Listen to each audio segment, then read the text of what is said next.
উত্তরায় বিমান দুর্ঘটনায় দগ্ধদের চিকিৎসার বিষয়ে ব্রিফ করছেন জাতীয় বার্ন ও প্লাস্টিক সার্জারি ইনস্টিটিউটের পরিচালক অধ্যাপক ডাক্তার মোহাম্মদ নাসির। আমরা সরাসরি চলে যাচ্ছি সেখানে।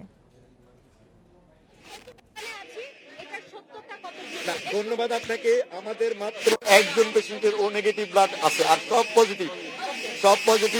আর নেগেটিভ ব্লাডেরও বিষয় যেটা আছে সেটা আমাদের কাছে আছে। ধন্যবাদ। আমার মনে হয় না এই মুহূর্তে আমাদের রক্তের কোনো দরকার নাই।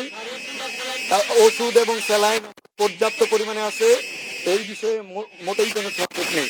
আমি আপনারা অনেকক্ষণ ধরে কষ্ট করছেন, ধৈর্য ধরছেন এই গরমের মধ্যে। আপনাদেরকে আবারও ধন্যবাদ জানিয়ে আমরা প্রতি ঘন্টায় আপডেটগুলো আমাদের মন্ত্রণালয় থেকে যাবে এবং আমরা যদি নতুন কিছু পাই আগামীকাল যদি আপনাদের জানানো হয়, আমরা কয়েক ঘন্টা আগেই আপনাদেরকে জানাবো যে কি কি বিষয়ে।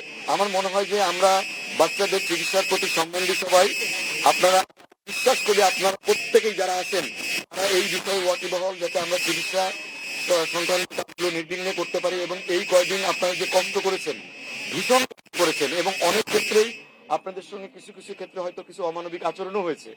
আমরা তারপরে আপনারা ধৈর্য ধরে যেভাবে এই বাচ্চাদের জন্য সংবাদ সংগ্রহ করে আসছেন, আমি ব্যক্তিগতভাবে এবং আমার প্রতিষ্ঠানের সকল চিকিৎসকের পক্ষ থেকে আপনাদেরকে আবারও আন্তরিক ধন্যবাদ জানাই।